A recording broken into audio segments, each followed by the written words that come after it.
from UCLA, who will talk about the superstring amplitudes. Okay, well, Svi gave me an idea of assigning homeworks. I hadn't really thought about that, but I'm sure I can make something up on the fly.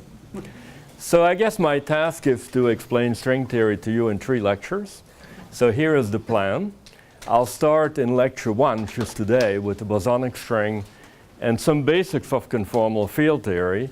And of course, the bosonic string itself is not interesting, but it happens to be half of the heterotic string. And it's also a pretty fundamental building block, so it's very hard to do without it. And then in lecture 2, I'll introduce superstring amplitudes. And finally, in lecture 3, we'll do applications to low-energy effective interactions and some math. So I think you probably all know, but let me just rapidly refresh your memory. A string is a one-dimensional object. That means it can have 2 topologies, either like an interval, if it's connected, or like a circle. And so that distinguishes open from closed strings. So these things are extraordinarily small. The size is set by the Planck length. So it's about 10 to the 19th orders of magnitude smaller than a proton. So you will not see one in this room. I will not show you one. The ultimate goal, as you know, according to the standard law of propaganda, is to represent by strings all elementary particles in the world, including the standard model and gravity and so on and so forth, consistently with quantum mechanics and general relativity. So why? Well, because string theory has a remarkably unique structure, as I hope I will to some extent make clear to you. And so that structure is pretty unique, and the universe seems to be pretty unique in terms of its fundamental interactions. So the two should be the same, right? So the immediate goal is a little bit more limited. It's basically to relate string amplitudes to field theory amplitudes. And why is that possible?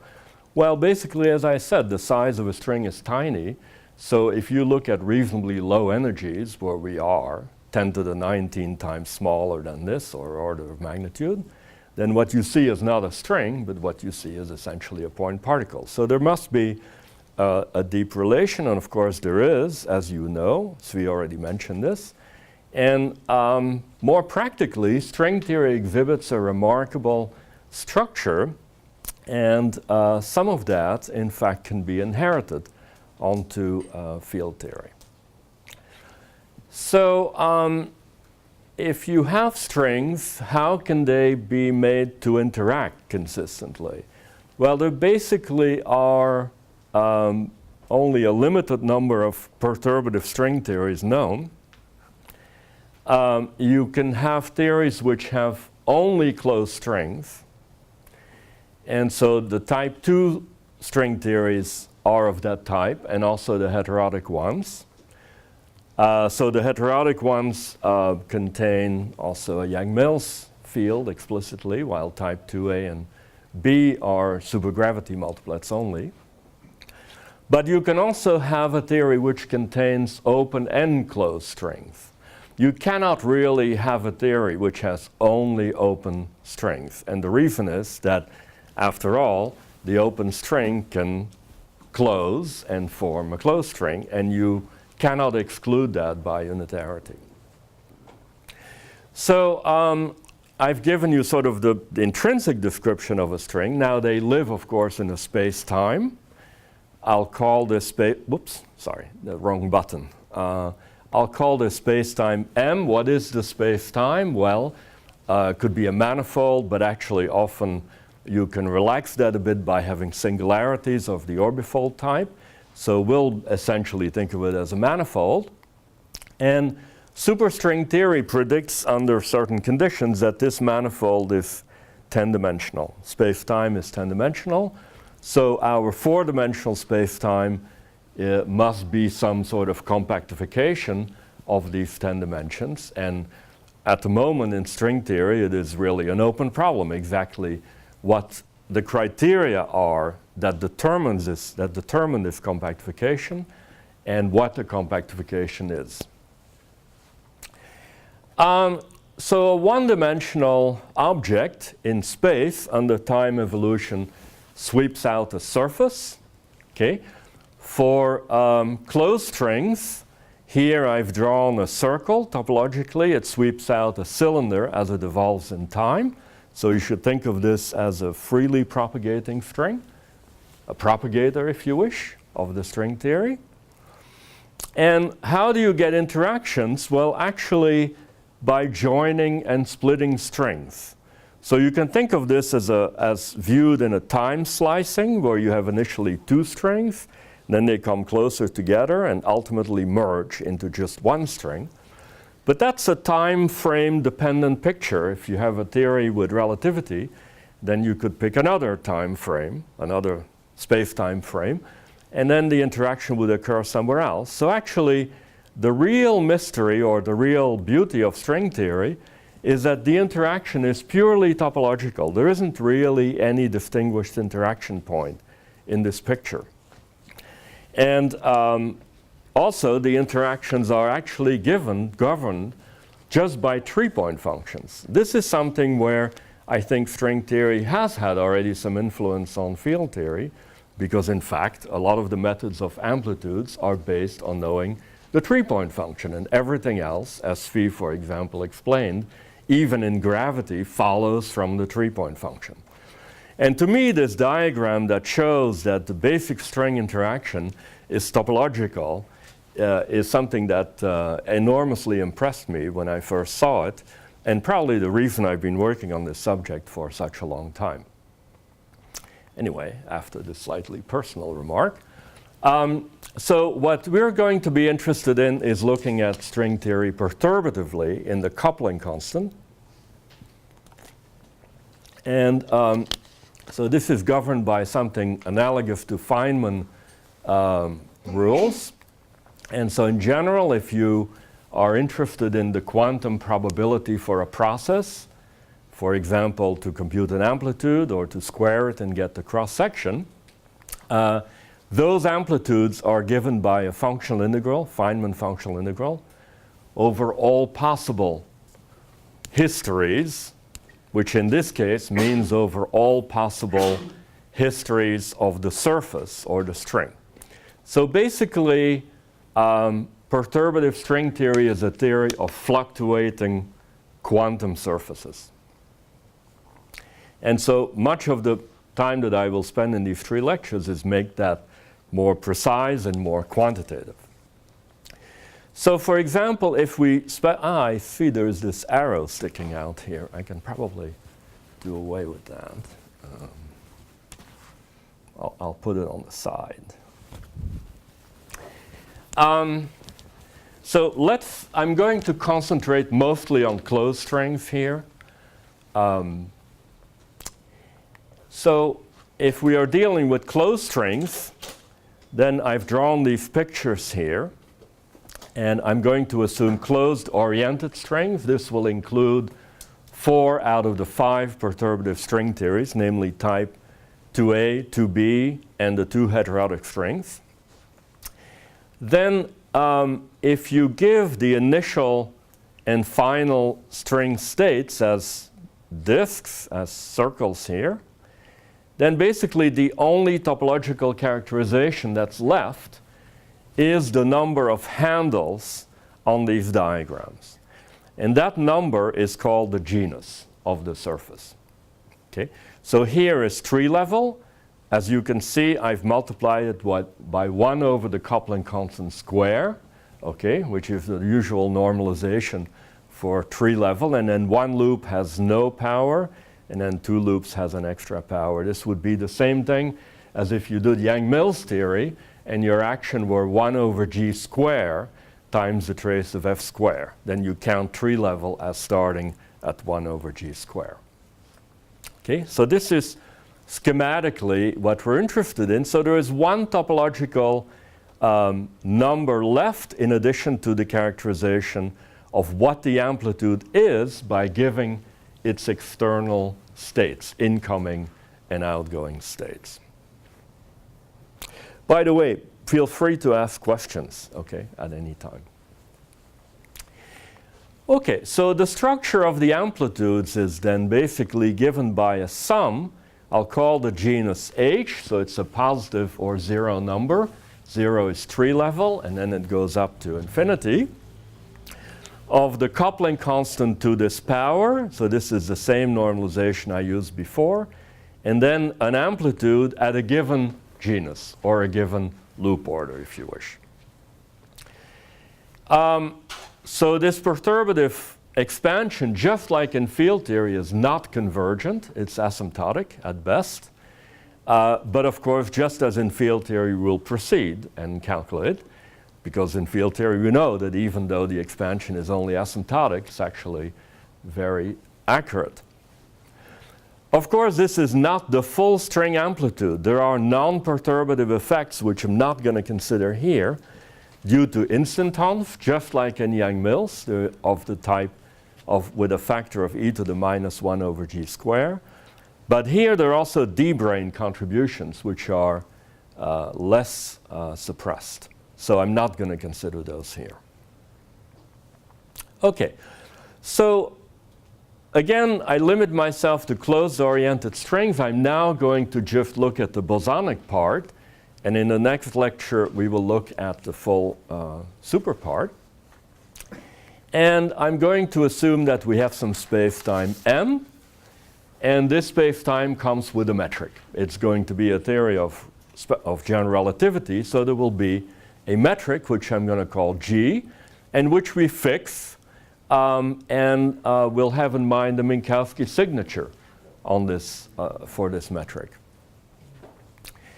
Now, often, as you do also with amplitudes in field theory, you actually go away from the Minkowskian signature by analytic continuation to the Euclidean regime whenever you can to perform the integrals, and you may want to come back. So I'm also often going to do that here. I'll actually have a Riemannian metric, and then, when needed, we'll go back. Okay. So the string worldsheet, sigma, is mapped. So I'm thinking of sigma as some abstract surface. And so it lives in this space-time. So it's mapped in space-time by a function which I'll call x. Okay. And so different functions will give rise to different ways that this abstract string is sitting there in space-time. So the space of all these maps are going to call map of sigma. And so since you had a metric on the space-time manifold, each map induces a metric on the worldsheet, on the space itself. It's like having a sphere. Okay, you put a sphere in three-dimensional space. If three-dimensional space is flat, then on the sphere you inherit the round metric. So the same thing happens here, but here I allow myself to vary this map if I want to. Now, the Polyakov formulation of strings, which is very useful, actually introduces on the surface an independent metric. So by analogy, I would have the two-dimensional sphere in 3 dimensions. There's this induced metric, but then I actually add an independent metric. It turns out that this is extremely useful in practice because it makes equations which were before highly nonlinear, makes them quadratic, and you can actually work with them and understand them geometrically a lot better. So we're going to do that here. So you have a Riemannian metric on the surface. And I forgot to say here, because we now have different metrics actually. If you have a metric, and remember I said our space-time was, the strings are orientable. Whenever you have a two-dimensional surface with a metric and an orientation, it's a Riemann surface. You can show that you can have complex coordinates systematically and coherently on this surface. Okay, so now this metric on the surface, well, which metric to pick? Well, there is no natural metric to pick. It's not really a physical object, so the only natural thing is to integrate over all metrics. So we're going to need the space of all metrics, which we'll just call metric von sigma. And so the amplitude for a fixed genus is now an integral of all the maps from the abstract surface into space-time, and an integral of all the metrics that I can put on this topological surface. And then there is some usual weight factor, some Feynman factor, which I've taken to be a Euclidean signature here. Okay, so that's the general prescription for just the bosonic string. So we've specified pretty much a lot here, except we haven't specified what the action was, what dx is and what dg is. So actually we specified a little, really. So let's now do that. So what are the action and what are the measures, dx and dg? Well, just like in field theory, you determine these things by symmetry. Okay, what are the right symmetries to consider? And then we'll find the actions that have those symmetries. So what are the basic criteria? Well, first of all, it has to be intrinsic. Things can depend on the way you parameterize the worldsheet. Okay. So in other words, it better be invariant under diffeomorphisms of the worldsheet. And then this is a quantum theory, so it better be renormalizable or definable in the usual sense.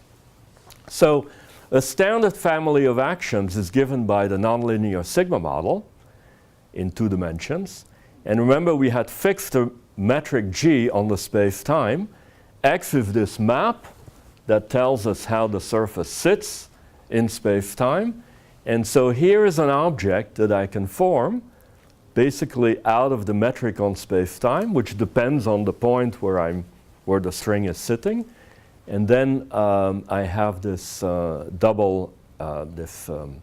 bilinear in derivatives of x, where the indices m and n refer to the worldsheet, and mu and nu refer to space-time indices in the Einstein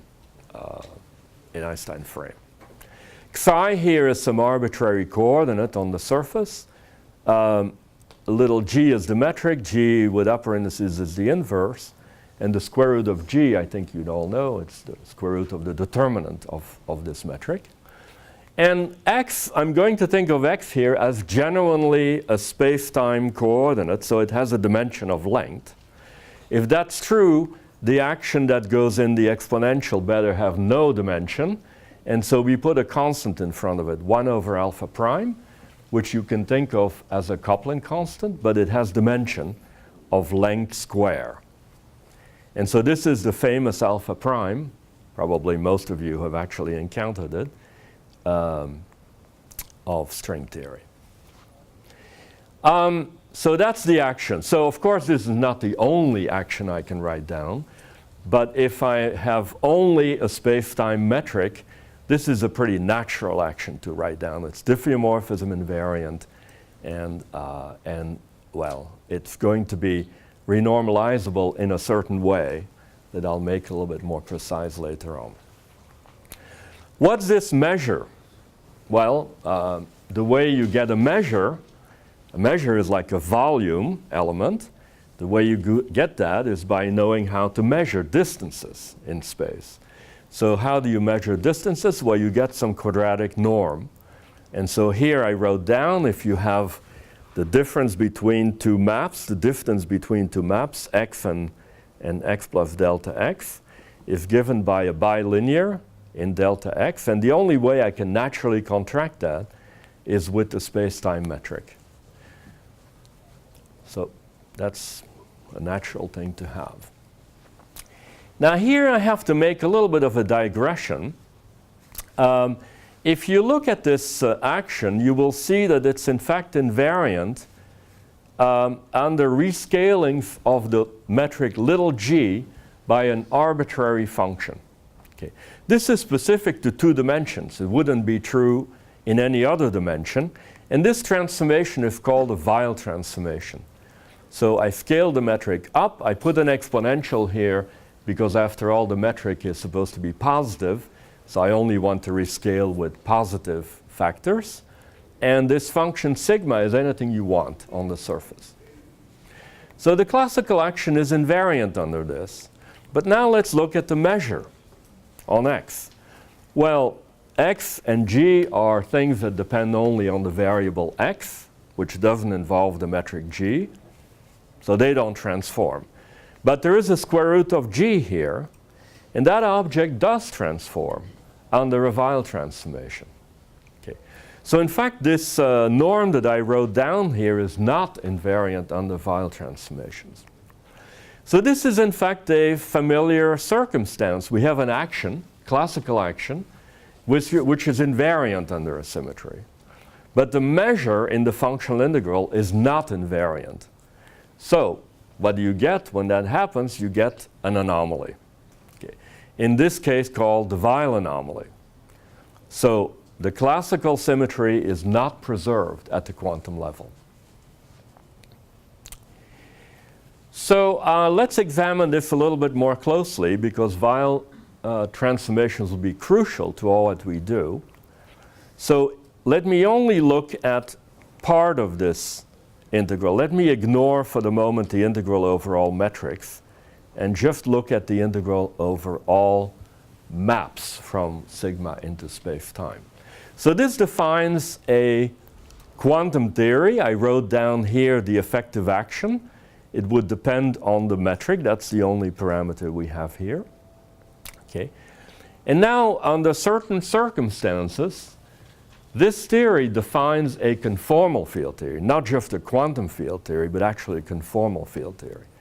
So what are the conditions? Well, one way to look at it is that we require this functional integral to be diff invariant. That's no problem, because the action was, and the measure is, we constructed the measure to be diff invariant. So that's no problem. But now I'm going to require that under a Weyl transformation that the action not actually be invariant, but almost invariant.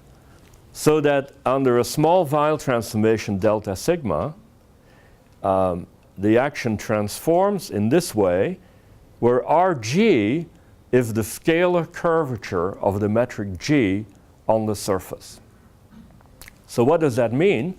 Well, in particular, it means if the metric on the surface had actually been flat, then Rg is 0. And then, in fact, this right-hand side is 0. So we would have Weyl invariance. Okay. But of course, that's only a first-order statement, because the moment I make a small Weyl transformation on a flat metric, it ain't going to be flat anymore. Okay. So there is no way that I can, in some invariant way, define an action that would exactly be Weyl invariant unless this number c is equal to 0. So you can think of that as a definition of a conformal field theory. I've written it down here in a special way, but basically that its dependence on the worldsheet metric is diff invariant, and under Weyl transformations has this peculiar transformation law. Another way of saying that is if I vary W, that gives me the stress tensor, and a Weyl transformation picks up the trace of the stress tensor. So another way of saying it is that the trace of the stress tensor is proportional to the curvature on the worldsheet. That defines a conformal field theory. Okay, so now of course we were still left with the integration over the metrics on the surface. Okay. Now, I'm not going to write it down, because I don't want to write down an infinite number of formulas here, but that measure is also not invariant. Okay. And we'll deal with that a little bit later. The combination of the measure here and the conformal field theory is Weyl invariant for the bosonic case if the dimension is 26. And that's the case we're going to be interested in.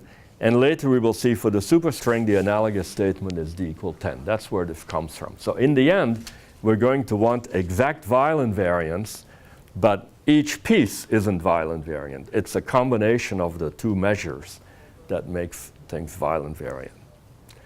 So why do we care about Weyl invariance? Okay, so let me explain that now. So we're going to be interested in a conformal field theory. So the stress tensor, which is the variation of the effective action with respect to the metric, I denote it here by TCMN. By construction, the metric is symmetric, so this stress tensor is symmetric by construction. We ask that this be diff invariant, and so that means the stress tensor is covariantly conserved. That's why I put that C on here, for covariantly conserved. Could have put 2 C's, but I only put 1 C. Okay, and so to have a conformal field theory, the trace of the stress tensor should be proportional to the curvature, and that constant C is called the central charge for a reason we'll see in a second. Now I think you all know that when you have an anomaly is usually the conflict between different symmetries that you cannot enforce all at once. The 2 symmetries in question here were diff invariance and violent variance. So we asked diff invariance because it was natural, and then we couldn't quite enforce violent variance. But actually, you're not forced to do that. You can pick a different choice. So it is actually possible to choose the stress tensor to be traceless, okay? Which is what you would want for violent variance, but the cost of that is that it's not going to be so simply diff invariant. How can you do that? Well, remember, in any anomaly circumstance, you can add to the current, in this case the stress tensor, you can add a local term which respects none of the symmetries possibly. And so it's possible to do that. I didn't write it down here, but you can add to the stress tensor Tc a local term that makes it traceless, but now it will have funny transformation laws under diffeomorphisms. So actually, I did write it down, sorry. If we go in local complex coordinates z and z bar, then the trace is just this, is 0, and this is the change of variables where gamma is the connection, affine connection. So W is a generating function for Feynman graphs, if you wish. So successive derivatives in the metric allow you to compute correlation functions of the stress tensor. So you can do that. And so there is really only 2 components left, TZZ and TZ bar, Z bar. The trace is 0, so that one isn't there. And each one is in fact conserved, which means TZZ is in fact holomorphic.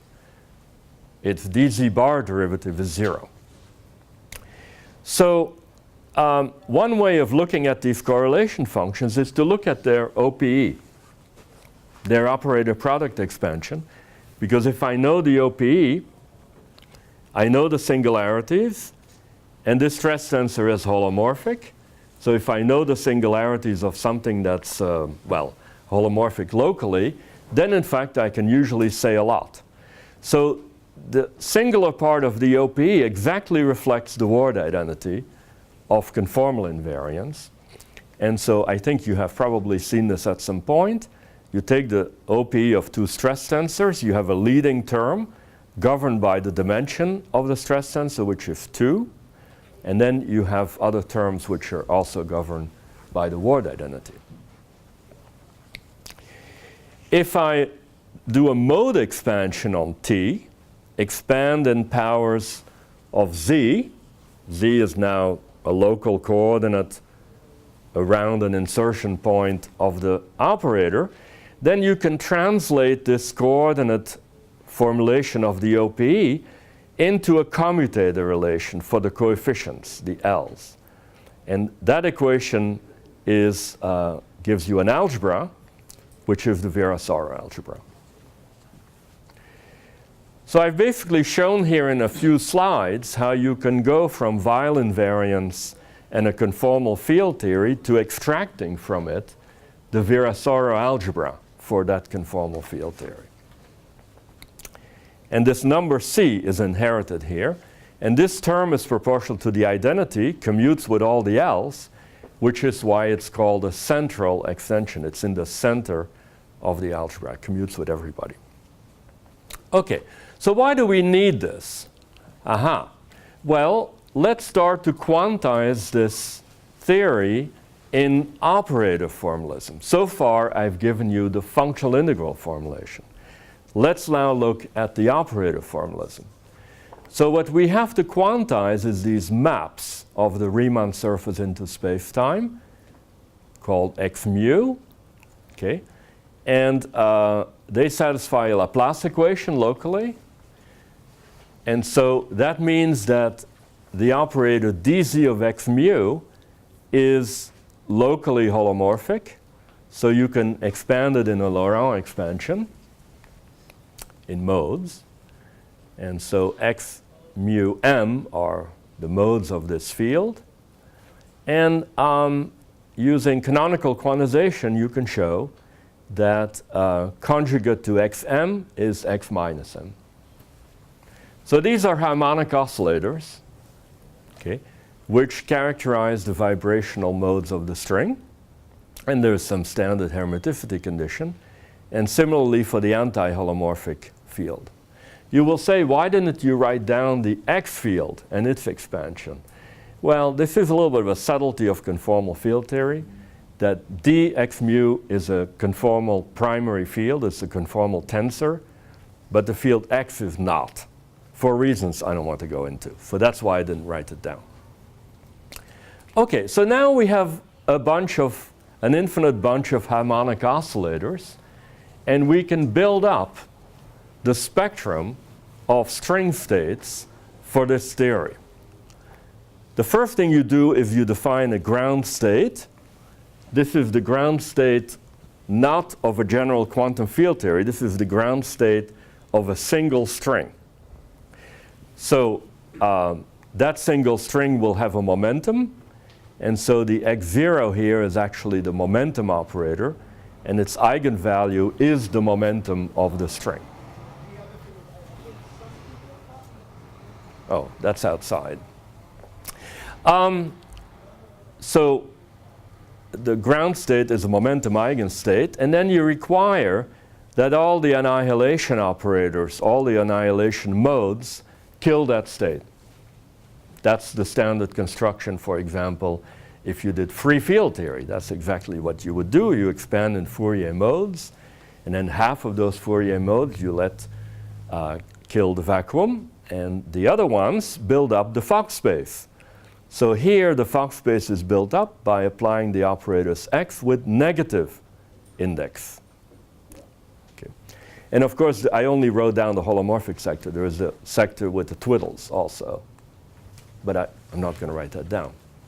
Now, it does not take you long to figure out that if I take the ground state and consider its first excited state, this would be a vector state because it has one mu index, and so I can multiply it by a polarization vector, x mu, which depends on k. And I compute its norm.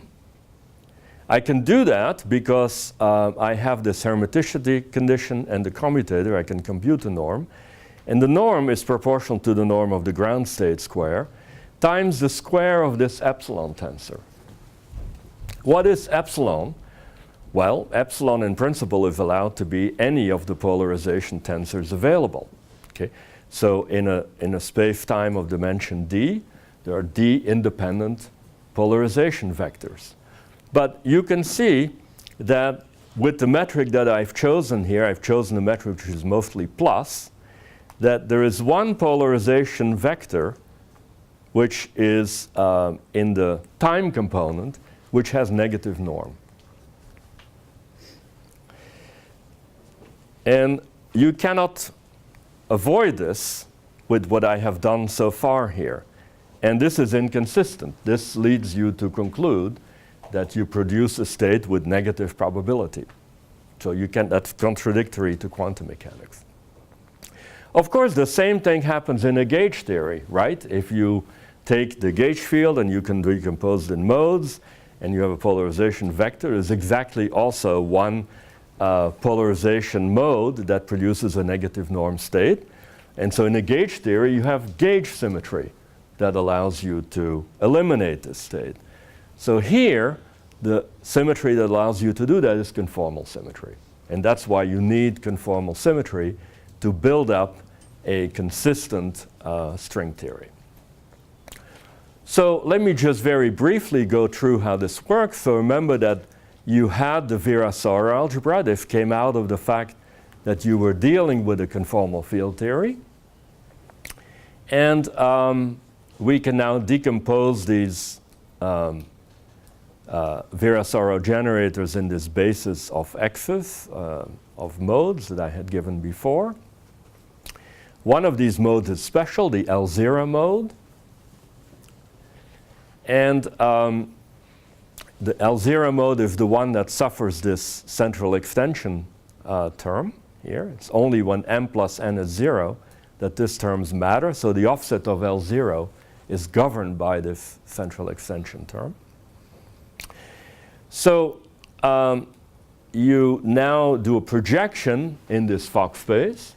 Instead of having the entire Fock space, which has some positive norm states and some negative norm states, you are now going to impose a linear condition on this space, saying that the LMs with positive m kill any state that you want to consider, as well as the operator L0 minus 1. Why exactly minus 1? I don't want to go into here, but that is the right thing.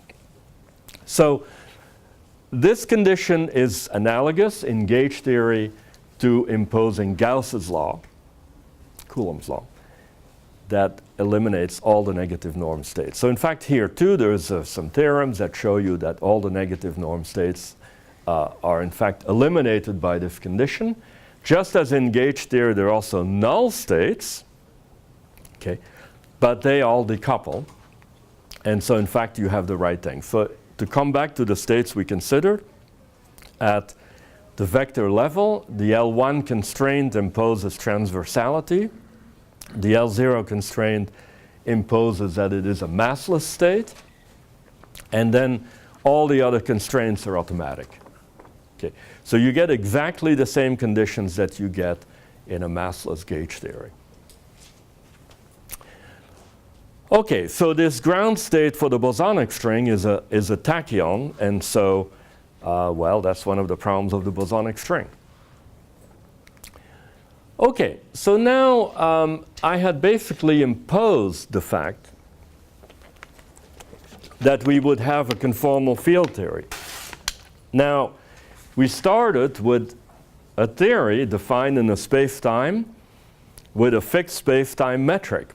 So for which metrics do we actually have a conformal field theory, and for which metrics not? So you can actually compute that out by computing the Weyl transformation of this effective action, not just in flat space-time, but actually in any space-time. Needless to say, this is a tough calculation. In fact, you cannot in general do it, but you can do it to leading order in alpha prime. And alpha prime sets the scale, so if you're interested in low energy, sufficiently low energy compared to the Planck scale, then that's not bad at all. So if we make an infinitesimal Weyl transformation for a general metric to one loop in alpha prime, you find the following. You find almost the same structure as the original action, but with the space-time metric replaced by the Ricci tensor. And then times delta sigma. That's the amount of Weyl transformation you perform. And I wrote some dots, which I'll be happy to explain if somebody asks. But otherwise, I will go past it. And so, to leading order in alpha prime, conformal invariance requires that the Ricci tensor is 0. Is that an equation we know? Yes, I think so. Except that Einstein didn't use the right indices. And also, he had a question mark. So now we can eliminate that question mark because we derived the equation from string theory. Okay, so having done this little exercise on the Weil invariance of the metric, we can now go on to give a prescription for vertex operators.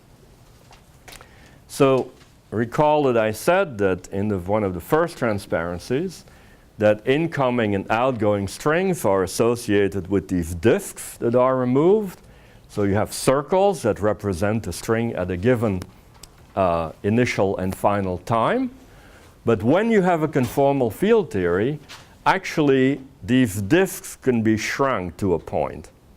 It's a consequence of conformal field theory, essentially. First of all, there is no real scale, so I can change the scale.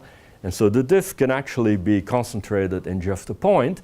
And so instead of having disks removed, we now just have vertex operator points. We put vertices there, which are operators that summarize the effects or the data on the initial and final boundary circles.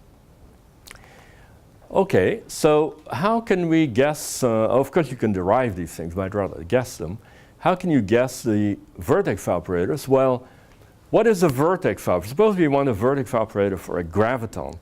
What's a graviton? Well, a graviton is just a little riddle on top of flat space-time, if you wish.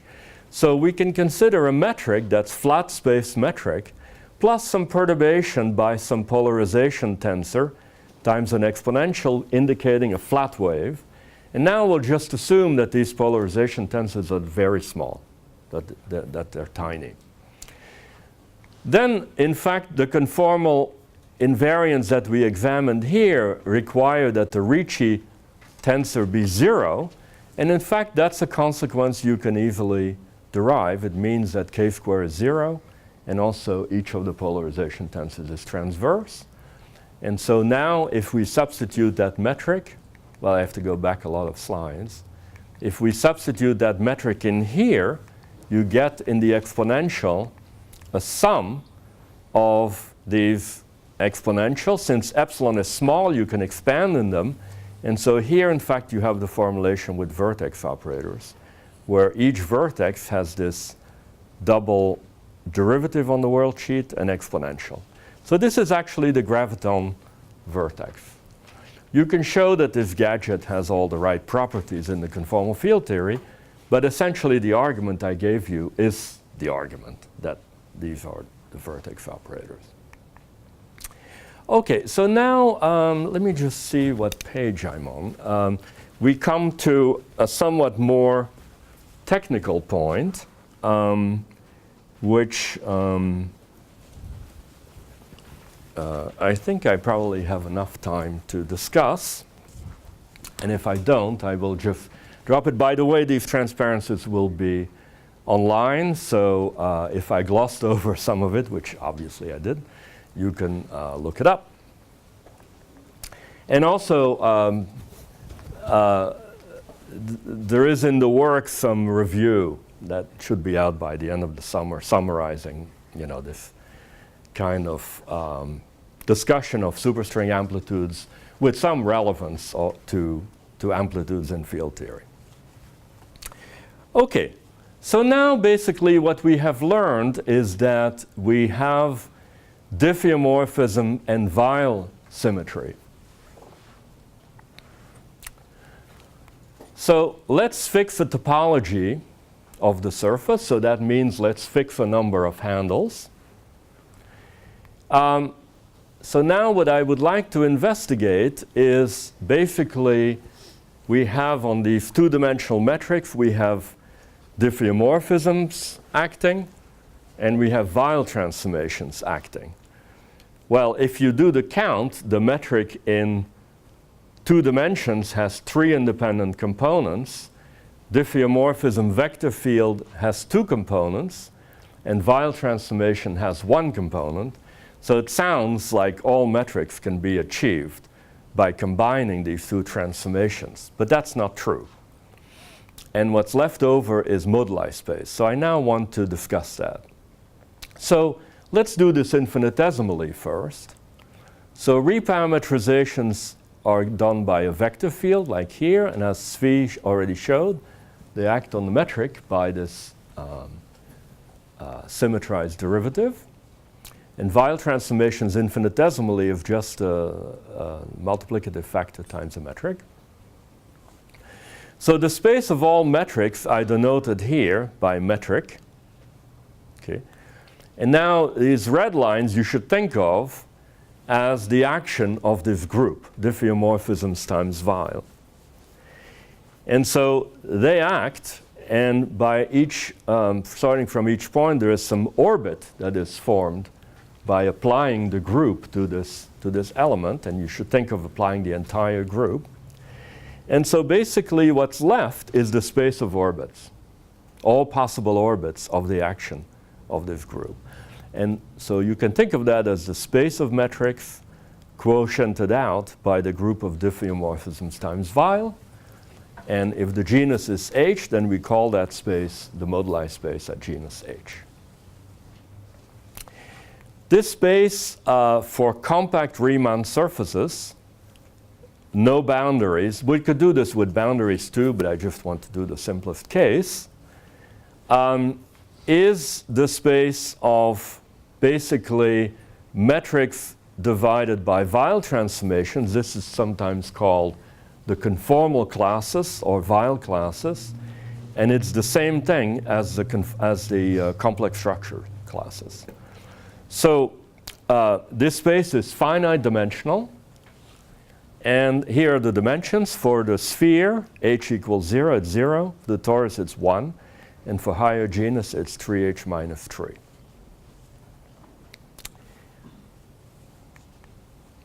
Okay. So let me give a little bit of an example of some of these moduli spaces, because we will use some of that next time. So the question is basically, if I give you an infinitesimal change in the metric, then can I solve for the Weyl transformation and the infinitesimal diffeomorphism so that I actually attain this infinitesimal variation? Mathematically, you would say, is delta G in the range of these transformations? These are linear transformations. Well, the Weyl part is trivial because it's algebraic. I can just take the trace of all sides and get rid of it. If I use local complex coordinates z and z bar, then what remains are the non-trace parts. And they are delta G z z and its complex conjugate, and the transformations are like this. Okay. Now you have two first-order equations, so you would think there is some integrability condition, but there isn't, because they apply to different things. This applies to Vz, and this applies to Vz bar. There is no integrability condition. These are always integrable in the sense of local integrability. Okay. So locally, or if you want a little bit more generally, in any simply connected subset of the surface, you can actually integrate these equations. Okay. So locally, it's true that every small deformation of the metric is actually just given by Weyl times diffeomorphism. So let's take some example. If you take the sphere, well, actually the sphere has no moduli. And there is really just one metric, the round metric, which I gave here in stereographic projection. Okay. Every other metric is just a reparametrization or a Weyl transformation of it. The Poincare upper half plane, for some of us called Euclidean ADS too, also has no moduli. There's just one metric. Now let's come to the torus. Well, the torus you can view as the product of two circles. One circle, and then you might take the product with another circle. Let's call these circles A and B. So this is what I've denoted here. There's one circle, and then I just take the product with the other circle. Okay. So now I can rescale things by Weyl transformations. Okay. And I can reparameterize. So if you think about it, each length of each circle well, I can rescale both of them in the same way. So it's only the ratio of the lengths that really is intrinsic, and also the angle between the two circles. So just on geometrical intuitive grounds, there should be two real moduli for the torus. So this picture is equivalent to representing the torus as a parallelogram in the complex plane, where opposite sides are identified with one another. Okay. If I identify these two sides, I have a finite cylinder, and if I identify the other two, then I obtain a torus. And so a parallelogram is characterized by, well, two periods, but one of them I'll scale to 1, and then the other one is tau. So this complex number tau contains all the information on the relative lengths and the angles of these things.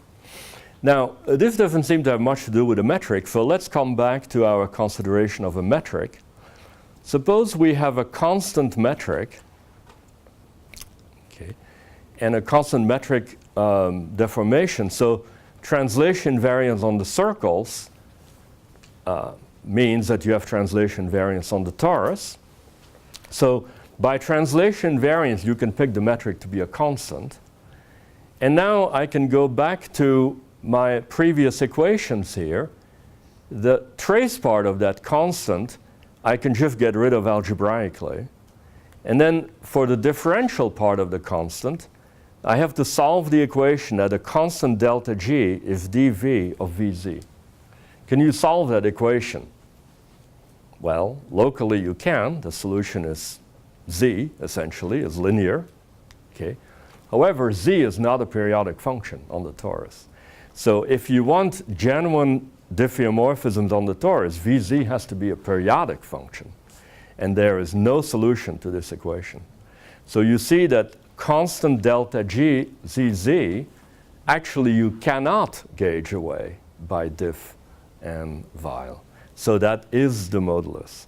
And lo and behold, that's a complex number. Just the same amount of information that we had up here. Okay? So that's sort of the simplest case in which a modulus appears, and it appears very, very simply. Okay, so how much time do I have? Like 5 minutes or something? Yes, okay. Okay, so that was local considerations. So now let's think globally. So we have an oriented Riemann surface. Okay, that means that these cycles A and B, these circles, actually have an ordering to them. If I reverse the order, I reverse the orientation.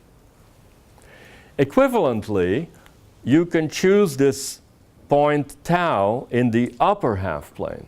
If I chose it in the lower half plane, I'd reverse the orientation. But I don't want to do that. I want to stay with oriented closed surfaces. So that means that tau actually has to live in the upper half plane with a given orientation. Now, the space of inequivalent tori is the space actually of inequivalent lattices. You can think of the torus as R2 or C modded out by a lattice. Okay.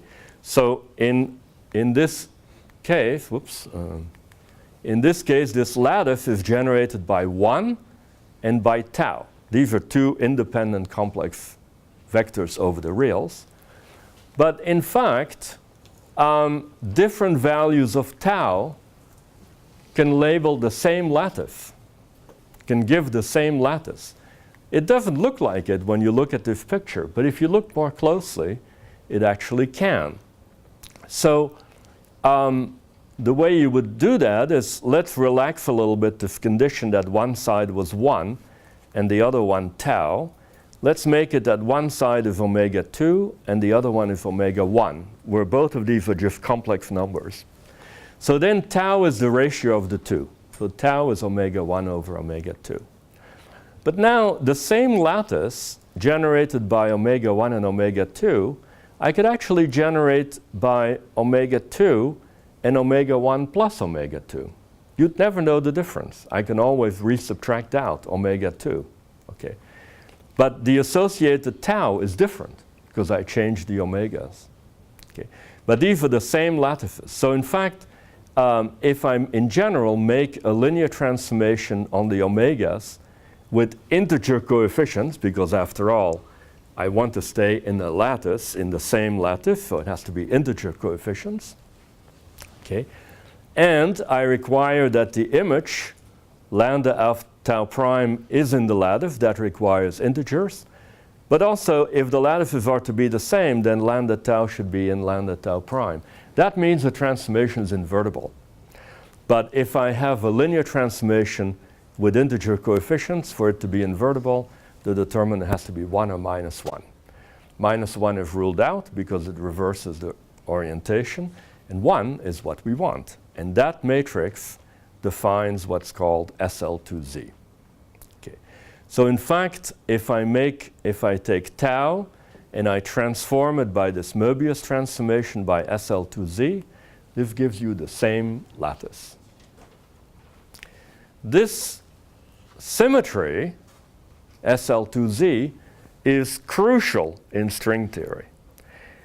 Ultimately, it and its generalizations to more general surfaces is what is responsible for making string theory ultraviolet finite. Okay. So this is a key symmetry.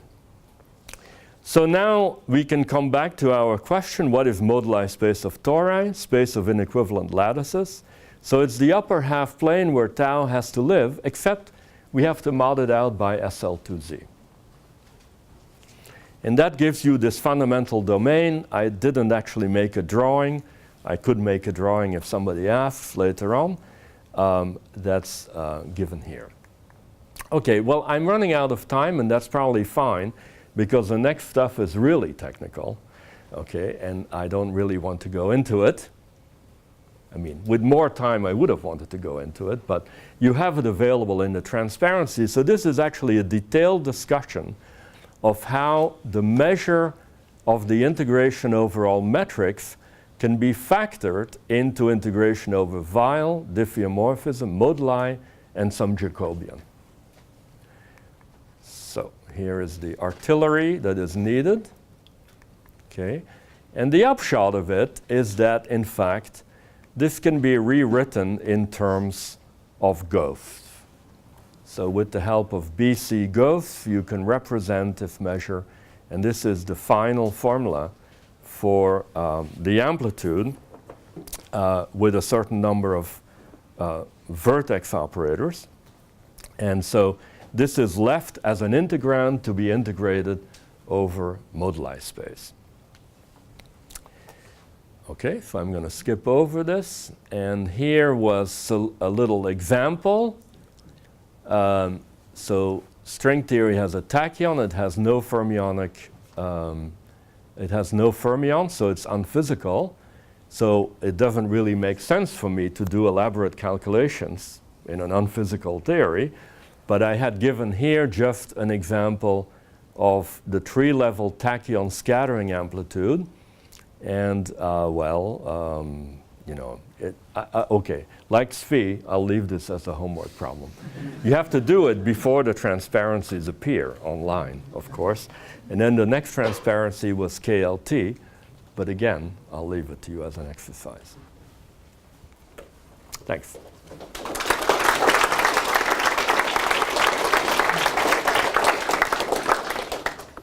Okay, thank you very much for a nice lecture.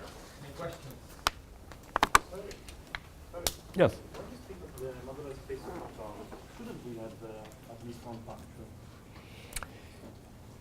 Should you have one puncture? Yes. No, you don't have to have one puncture. If you have one puncture, then it's a different moduli space. But there isn't the problem that it's not stable.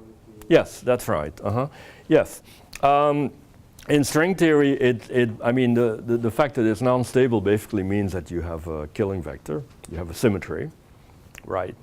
And but yeah, we don't really need this stability. So there is perfectly well a model. I mean, you could have said the same thing about the sphere, right? And so for the sphere, you could have said you need at least 3 punctures or something, right? And in practice, these amplitudes that you would get when you have only 2 punctures or 1 puncture will vanish. So in some sense, you know, you need it. Or in the case of the torus, if you had no punctures at all, then, well, in the bosonic string you get infinity, in the superstring you get 0. But there are other strings where you actually would get a correction. So stability is not required here. Other questions? No question. No, thanks, Eric, again.